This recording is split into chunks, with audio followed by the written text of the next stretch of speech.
Olá, pessoal do agronegócio, sejam bem-vindos a mais uma disciplina. Aqui é o professor Tarcísio falando com vocês.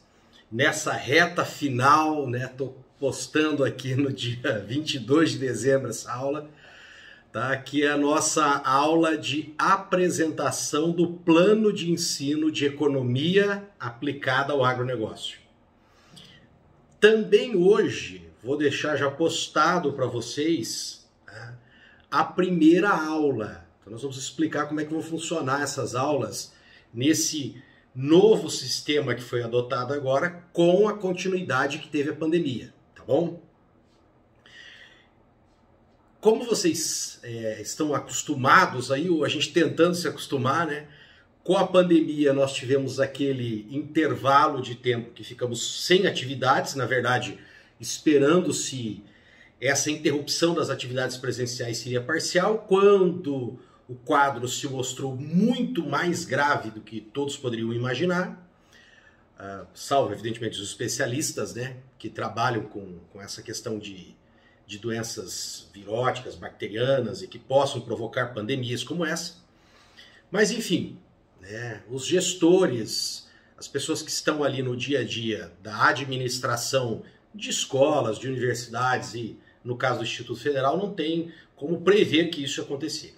Então nós partimos para um outro sistema que foram as atividades pedagógicas não presenciais, que no primeiro momento, com as turmas de agronegócio, eu e muitos outros professores também optamos não por gravar conteúdos e nem mesmo fazer lives ou aulas síncronas, mas a gente encaminhar um material didático para que vocês respondessem algumas atividades e fosse entregue aquilo como avaliação e como notação também da sua presença ou presencialidade. Porém, conforme a gente foi assumindo outras turmas de outros colegiados e com o longo passar dessa interrupção das aulas presenciais, fomos nos adequando a ministrar conteúdos de forma síncrona ou gravados. Eu, particularmente, pela experiência que eu tive com algumas aulas síncronas ou lives, elas não foram muito produtivas. Não foi produtiva, e aquilo que era para ocorrer, para que os estudantes estivessem ali junto com o professor, ocorreu com uma quantidade muito pequena de alunos e ainda de uma forma muito precária em relação à participação. Então eu optei por gravar os conteúdos. Nessas turmas que eu assumi a posteriori e fui gravando os conteúdos, eu optei por gravar um pequeno conteúdo por semana. É óbvio que se a gente se encontra com um estudante numa aula, para aquele que tem um período, nós temos lá 50 minutos de encontro. Quando nós temos as aulas, principalmente no curso superior, nos cursos superiores, nós temos aulas geminadas, então dá uma soma de 100 minutos. Porém, quando nós gravamos esses conteúdos, esse tempo tende a enxugar, é natural, porque nós falamos sem interrupções, se um assunto ficou um pouco demorado, ou a explicação não ficou assim tão didática, a gente pode parar, regravar aquilo. E aí, consequentemente, as aulas tendem a ficar muito mais curtas. Então, por exemplo, 50 minutos, nós podemos ministrar aqui em gravação em 50 minutos, e se você organizar bem, com 30 minutos, você consegue ministrar o que você levaria ali 100 minutos. E é evidente que nesses 100 minutos nós temos as perguntas dos alunos, nós temos as interações, nós temos a chamada, e pequenos outros fatos que ocorrem durante a aula. Então, uma tendência natural dessas aulas serem menores. Eu gravava, então, várias pequenas aulas toda semana. Todavia, isso roubava bastante tempo também meu, tá? Porque você tem que gravar, aí você tem que ir lá para o YouTube, aí você tem que postar isso no Class. E aí eu percebi, então, que eu poderia adotar uma tática um pouco diferente, e até para economizar tempo. Eu poderia gravar grandes aulas nas quais essas aulas corresponderiam ali de 20 a 25% de todo o conteúdo da disciplina. Consequentemente, eu poderia gravar então de 4 a 5 aulas e o conteúdo seria ministrado. Tá? E é o que eu vou fazer. Eu estou vendo que isso está sendo muito mais prático para mim. Está sendo muito mais rápido, inclusive estou conseguindo colocar aí toda a parte burocrática e todas as aulas de todas as turmas que eu estou em dia certinho com esse sistema. Tá bom? Cabe aqui, tá, gente, também fazer uma ressalva, que eu acho que vocês já ouviram isso muitas vezes dos professores, mas é sempre bom reforçar, né? Porque nós temos pessoas que por motivos políticos, e alguns, eu percebo isso na mídia, me dá a percepção de que recebem dinheiro, tá, do Estado. Alguns jornalistas, alguns meios de comunicação recebem dinheiro do Estado, dá-me a impressão que isso acontece, e estão fazendo uma campanha difamatória contra os professores das universidades. Que os professores das universidades públicas, no caso nós, professores da rede federal, estamos gostando dessa situação. E que estamos ali torcendo para isso não acontecer, porque a gente está recebendo sem trabalhar. Tá? A essas pessoas, eu inclusive vou gravar um vídeo específico para isso, mas eu estou aproveitando o momento aqui para conversar, né, especialmente com a turma de economia aplicada, que eu gostaria até a esses jornalistas aí, lançar um desafio. Tá? Eu lanço um desafio para eles. Eu vou lá nessa empresa de comunicação que ele trabalha e eu faço todo o serviço dele. Tudo que ele faz. Só que ele está desafiado, já que ele disse que a gente não vem trabalhar, a vir me substituir aqui com vocês e ministrar todas as aulas de todas as disciplinas diferentes que eu leciono. E inclusive produzir aqui sozinho, sem aparato de jornal, etc. Gravar tudo, editar tudo por celular e enviar isso para os alunos e acompanhar todas as atividades de vocês. Né? Repito, eu até quero gravar um vídeo em especial comentando sobre essa atitude de alguns jornalistas em relação aos professores. Por quê?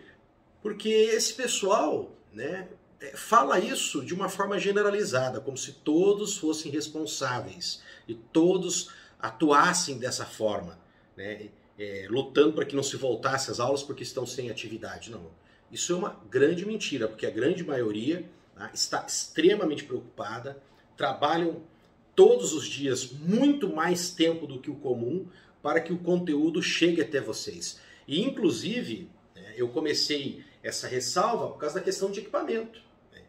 Eu não fiquei esperando, nem fui, né, exigir que o governo colocasse um equipamento aqui na minha sala, né, aqui no quarto que eu transformo em escritório para trabalhar. Inclusive, colocamos ali o quadro, né? Não, ao contrário, né? Eu fui investir, tá, gente, do meu recurso pessoal para fazer isso.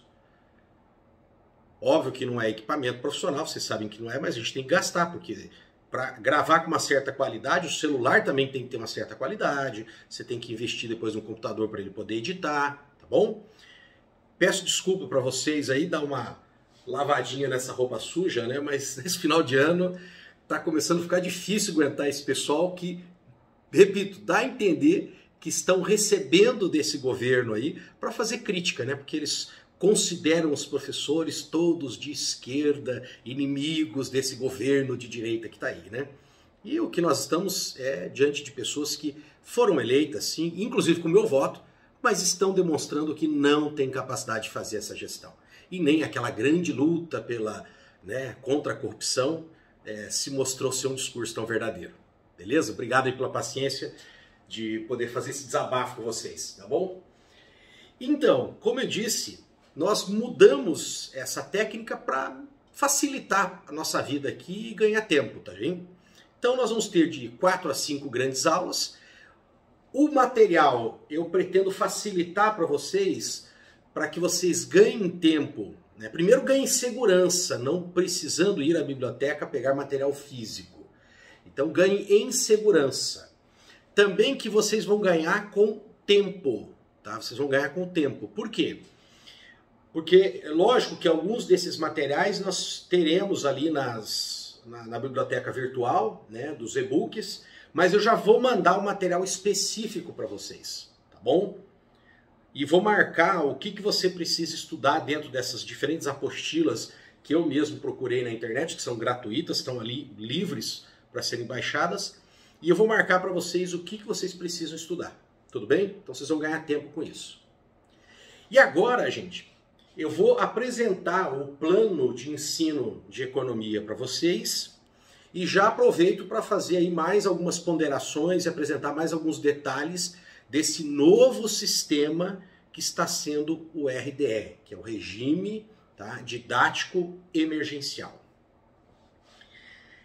Então nós tivemos a interrupção das atividades, nós tivemos aquela programação de atividades pedagógicas não presenciais, as quais todos ficarão livres para propiciar aos alunos ou não, os professores estavam livres para propiciar ou não, como também os estudantes estavam livres para realizar ou não. E devido a isso, inclusive, foi elaborado um calendário de recuperação especial para aqueles alunos que optaram por não fazer as atividades pedagógicas não presenciais. E diga-se de passagem, tanto mais um gancho nesses jornalistas, entre aspas aí, né? De que isso gerou um acúmulo de trabalho, tá, gente, muito grande para os professores, porque encavalou, né? Você estava com aquelas disciplinas que você estava ministrando, você teve que conduzir as recuperações e iniciar as disciplinas novas, tá? Depois que nós terminamos as APNPs, vamos conduzir essas recuperações, a gente começou esse sistema que está hoje. Então, algumas disciplinas de alguns cursos que são anuais, o aluno fez uma parte presencial, ele vai fazer uma parte em APNP e uma parte no regime didático emergencial. No caso dessa disciplina, como ela é semestral, então ela já começou dentro do RDE. Ela já começou no regime didático emergencial. Tá bom? Com uma diferença bem grande, né? Agora vocês devem fazer a disciplina, os professores devem oferecer a disciplina. É óbvio que os recursos, a metodologia que ele foi utilizar, ele tem uma liberdade, até por causa disso, da questão de recursos. Ninguém é obrigado a comprar aí uma webcam, um equipamento ou alguma iluminação para poder gravar as aulas, ninguém é obrigado a isso, né? Então ele vai se adequar àqueles recursos que ele saiba, né, que ele tenha recursos e que ele saiba utilizar, inclusive, mas tem que ministrar. E os alunos também têm que estar fazendo, porque senão vou ter uma reprovação nesse sentido. Lembrando, tá, gente, que o RDE ele foi calculado, ele foi planejado como se as atividades não voltassem até abril. Ele foi planejado assim. Porém, nós estamos tendo determinações aí do Ministério de Educação. E essas determinações, né, já foram alteradas, marcou uma data para retornar de forma compulsória, aí mudaram, voltaram atrás. E eu acredito que isso não vai acontecer. Eu acho que nós vamos concluir esse semestre também, o segundo semestre de 2020, nós vamos concluir ele no início de 2021, nesse formato que nós estamos trabalhando aqui. Eu acredito. Porque a vacina, né, pelo lado do Ministério da Saúde, também não tem planejamento, tá? Uma execução pífia, pelo que a gente percebe, com pessoas com pouquíssima ou nenhuma habilidade e conhecimento naquilo que estão à frente ali liderando. Então eu acredito que nós não vamos ter essa vacinação que vai propiciar uma proteção generalizada para todos.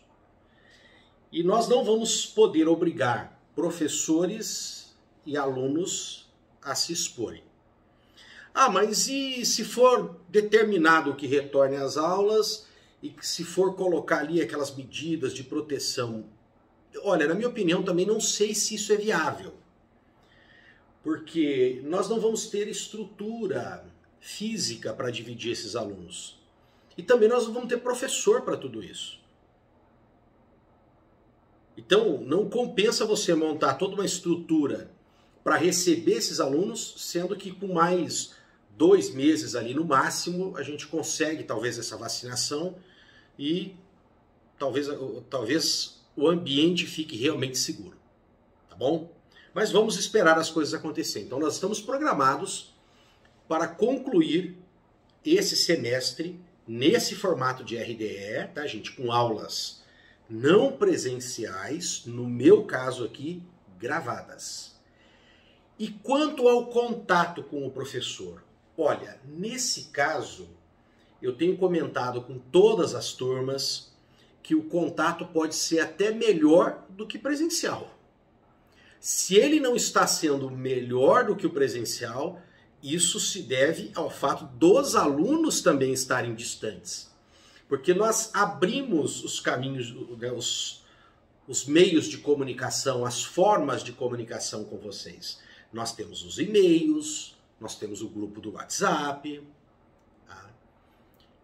O WhatsApp, tá, gente? Eu atendi a todos os estudantes, todos, tá? Não quero que ninguém fique para trás, estamos junto aí. Todos os problemas que vocês apresentaram, a gente tentou resolver, tá? Caso a caso, inclusive aqueles que não estavam realizando as atividades e passaram a fazer, aqueles que estão retomando as atividades não presenciais agora, também a gente está aceitando, está orientando. Pelo WhatsApp, eu já falei que vocês podem postar as perguntas. Se forem perguntas do conteúdo, eu inclusive respondo para a turma toda, para que sane a dúvida de todos. Eu sei que eu estou em dúvida aí com um estudante em particular, mas olha, não é só esquecimento. Um pouco também é esquecimento, tá?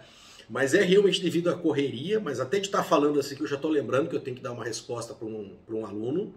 Então a gente está o tempo todo revisando o WhatsApp, ele revisando o e-mail para isso. Tá?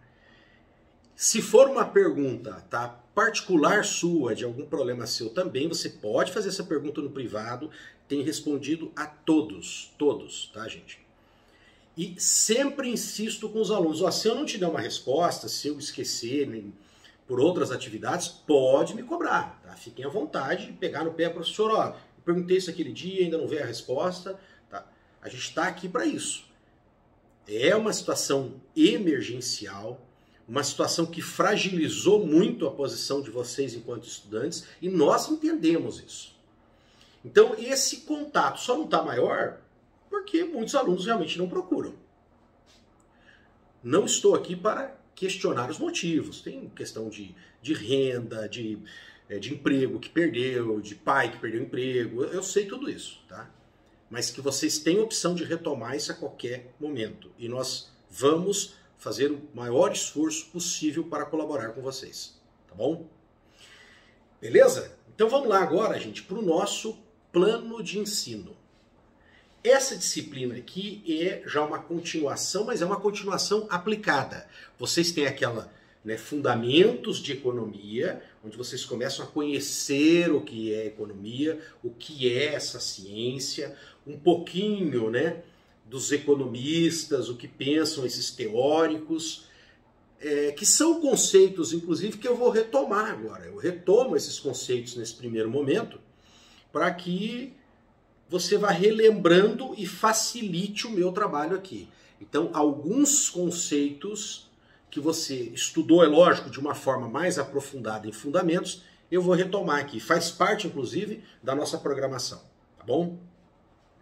Só um detalhe, tá, gente? Não esse ano, mas no ano que vem, né, dando continuidade a isso aqui, lembrando que nessa disciplina de economia aplicada, nós vamos ter uma pegadinha um pouquinho mais apimentada, um pouquinho mais temperada ali, tá, no uso de matemática. Não é nenhuma matemática complicadíssima, tá, mas eu sei que alguns alunos acabam não conseguindo resolver questões que a gente apresenta porque falta fundamentação matemática. Então, antes que a água, tá, gente, chegue no pescoço, passe ali para o nariz, Vocês dão um grito, falem alguma coisa e, na medida do possível, a gente tenta ajudar vocês nesse sentido também. Até porque, como eu disse, essa disciplina, pelo que tudo indica, ela vai ser ministrada dessa forma aqui, não presencial. Então, dá um grito. Tudo bem? Então vamos lá. Qual que é a ementa dessa disciplina? Então, conceitos básicos de economia, que é essa revisão que eu vou fazer, e economia agrícola. Conhecer essa economia aplicado à agropecuária e ao agronegócio como um todo. É lógico que o nosso esforço maior aqui é para você tentar entender essa economia ligado ali a esse setor dentro da porteira, que é justamente o setor que menos nós temos profissionais dedicados a esse estudo, que é essa economia agrícola. Naquilo que se fala do antes da porteira, que é aquela indústria, né, de produção de insumos, de máquinas, de equipamentos, e na indústria de transformação, já tem bastante estudo, nós temos pessoas que conhecem muito bem isso. O que nós precisamos formar são pessoas que entendam muito dessa economia da produção agrícola, mas dentro de uma visão sistêmica. Por isso que lá na disciplina de Fundamentos do Agronegócio é muito trabalhado com vocês esse conceito para vocês entenderem o que é a cadeia de produção e como isso se interliga. Então, nós vamos focar bastante aqui nessa questão, né, da economia aplicado dentro da porteira, mas nunca perdendo de vista essa relação que tem com as indústrias, né, com o setor produtivo antes e depois da porteira, tá bom? Vocês vão ter aqui também noções de micro e macroeconomia, sempre com essa visão de aplicado ao agronegócio. Nós vamos pegar os mesmos conceitos de micro e macro, mas os nossos exemplos vão ser focados em você entender como que o agronegócio está inserindo dentro desses dois grandes conceitos. O mercado agrícola, muito importante isso, você vai ter que conhecer aqui como que o mercado agrícola é influenciado pelo consumo interno, como que o mercado agrícola é influenciado pelo consumo externo, porque nós somos grandes exportadores do agronegócio de alimentos, como que a taxa de câmbio influencia, como que políticas, inclusive o relacionamento com outros países influencia o nosso agronegócio. Nós vamos ter que conhecer relativamente bem esse tema nessa disciplina. Então, é sempre essa questão da economia, tem uma pegada de economia política, tá? De entender essa relação, né, entre os agentes políticos e a economia. Depois, tá? Sim, um detalhezinho aqui, tá, pessoal? Eu postei para vocês a ementa, tá? Mas talvez esteja postado essa que está aqui, ela está com erro, que está repetido mercado agrícola 2 vezes, tá? Também nós vamos conhecer o sistema financeiro e como que esse sistema financeiro influencia, tá, gente, no mercado agrícola, como que o sistema financeiro pode funcionar, e ele funciona para gerar capital, para financiar a produção agrícola, e por que que isso tem que ocorrer, esse financiamento, por que que ele é importante.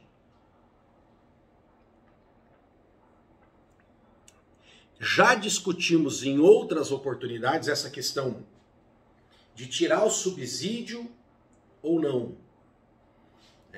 O Estado tem que subsidiar a agricultura ou não? Já conversei com vocês sobre um trabalho de conclusão de curso que um dos nossos estudantes fez, fazendo uma crítica, né, a essa questão dos subsídios governamentais, que eles não seriam interessantes, que isso acaba atrapalhando a competitividade. Perdão. Porém, tá, vocês vão perceber que há uma necessidade de gerar financiamento para o agronegócio, tá? Principalmente para esse setor dentro da porteira, Nós vamos tentar entender o porquê isso, quais são essas características da produção agropecuária que precisa gerar isso. Então, se não é por subsídios, nós temos que gerar mecanismos dentro do sistema financeiro que gerem esse financiamento. E já vinculando a isso, nós vamos cair aqui no mercado de capital, tá, gente? E no mercado futuro. E nós vamos ver como que a bolsa, né, de futuros, ela pode trabalhar com aquilo que a gente chama de derivativos, gerando inclusive recursos, estabilidade de preço e com isso segurança para o produtor conseguir trabalhar. Então aquele modelo, tá, que começou a se desenvolver no mercado de ações, tá, ele foi gerado a partir desse modelo um sistema que a gente também trabalha com o mercado de papéis, mas esses papéis, na verdade, são para quê? Para garantir a segurança de preços, tá, e a estabilidade de produção do mercado agrícola. É óbvio que também pode haver desequilíbrios dentro desse mercado de derivativos? Também pode e há. E nós vamos conhecer um pouquinho sobre isso. Tá? O famoso sistema de hedge, né? Como é que você faz o hedge? Você trava preços para proteger depois lá na frente, a hora que você estiver vendendo o produto, comprando o produto. Então nós vamos entender um pouquinho desse mecanismo, tá bom? E como que isso pode ser benéfico, mas também como que isso pode gerar prejuízos dentro do agronegócio, certo? Bom, qual que é o objetivo geral dessa disciplina? Propiciar ao aluno do curso de gestão em agronegócio a capacidade de entender a economia nacional, a economia mundial e a inserção da atividade do agronegócio nesses âmbitos da economia. O grande objetivo aqui, na verdade, é que você seja capaz de olhar o que está acontecendo na nossa economia, olhar o que está acontecendo na economia mundial, porque o nosso agronegócio é um agronegócio voltado também para o mercado externo, e tem que ser mais ainda. Nós temos que diversificar a nossa pauta de exportação e entender quais medidas você deve ter para proteger o seu negócio, para melhorar a rentabilidade do seu negócio ou proteger e aumentar a rentabilidade do negócio para as pessoas às quais você está prestando uma consultoria e trabalhando. Tá? Objetivos específicos, então nós vamos retomar alguns conceitos básicos, é isso que nós vamos fazer na nossa primeira aula, depois dessa apresentação aqui. Vou trabalhar com vocês um pouco sobre a história da economia, mas uma história da economia focado na história do nosso agronegócio. Então vai ser importante eu retomar alguns conceitos do desenvolvimento da economia no Brasil, até chegar nesse modelo de agronegócio. Tá? E por que que é importante isso? A história não é só ficar olhando fatos. A história é olhar os fatos que já ocorreram, perceber como que um fato disparou o outro, e você tentar entender então como que os fatos uns influenciam os outros, para que você adquira a capacidade de olhar os fatos históricos, políticos, econômicos, ambientais e tentar deduzir qual vai ser a consequência para a economia do setor que você está atuando. Então, quando a gente fala de conhecer um pouco sobre a história da economia, especialmente do agronegócio brasileiro, não é só por bonitinho, de agricultura, não é só isso não, você vai aplicar isso de uma forma muito prática. Você não vai adquirir a capacidade de ter uma bola de cristal, não é isso. Mas você vai se tornar um profissional que vai parar de dar chute. Porque você vai aprender a fazer essa leitura dos fatos históricos, econômicos, sociais, ambientais, e dizer, olha, aconteceu isso na história, gerou isso aqui. Agora, hoje, está acontecendo isso. O que vai acontecer no futuro? Beleza? Bom, nós vamos identificar também perspectivas do agronegócio na economia.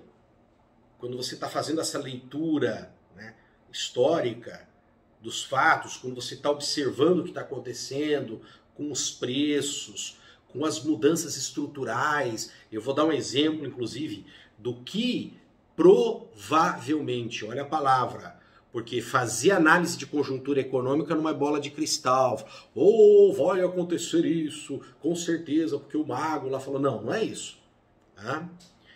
Eu particularmente, gente, cito isso, né?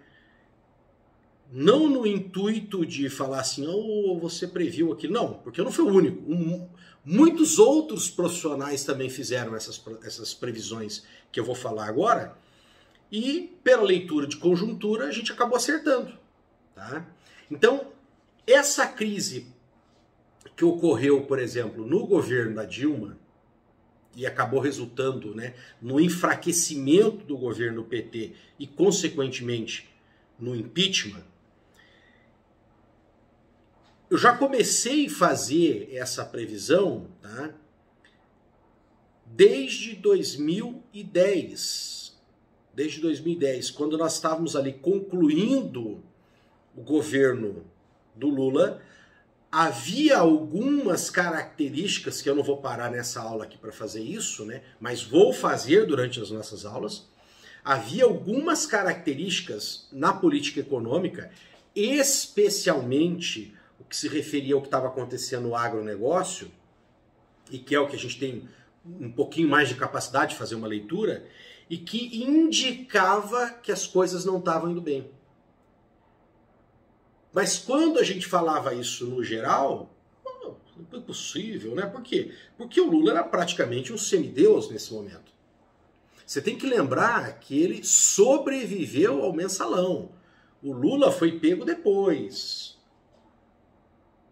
Mas a economia estava tranquila naquele momento, em grande parte devido ao agronegócio, que ele sobreviveu ao mensalão. Os políticos, em comum acordo, de todos os lados, isso evidentemente por muitos benefícios que estavam recebendo, blindaram, isolaram, colocaram o cara num pedestal como se aqui tivesse um mar de lama e o sujeito está lá em cima no Olimpo. Por quê? Porque todos consideravam que a economia estava indo muito bem e não estava. Inclusive toda essa bomba cai em cima depois da Dilma, né? E ela saiu ali como a incapaz, etc. Mas, na verdade, ela fez o quê? Uma continuação de uma política econômica que já vinha do Lula também.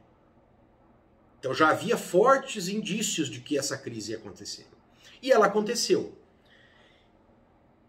E aí nós citamos isso como exemplo, tá? Para vocês perceberem que há como fazer uma leitura de recortes de fatos que estão ocorrendo na economia e fazer essas previsões. Ó, isso aqui pode ser que ocorra. Fiquei feliz em acertar? Óbvio que não. Né? Óbvio que eu não fiquei feliz. Queria que o Brasil estivesse melhor.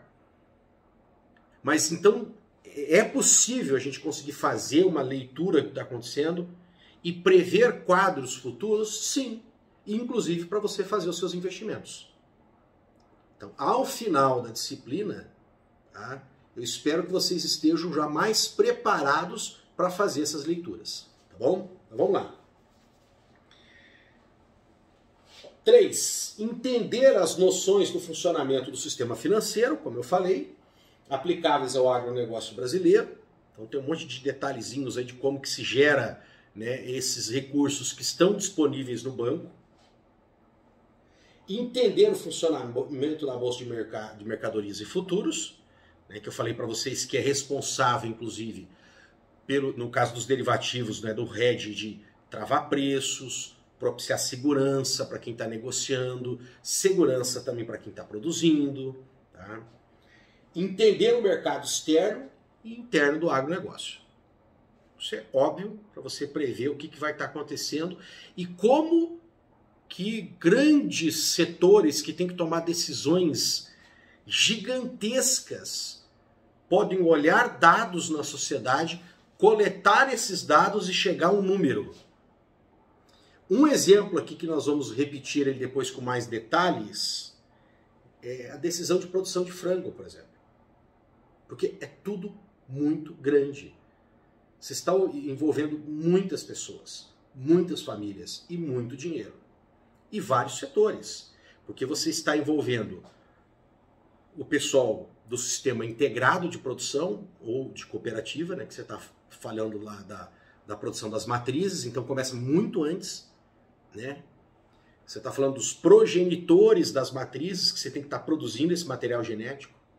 Você está falando lá da compra de equipamentos para produzir tudo isso, produzir as matrizes, as vacinas, até chegar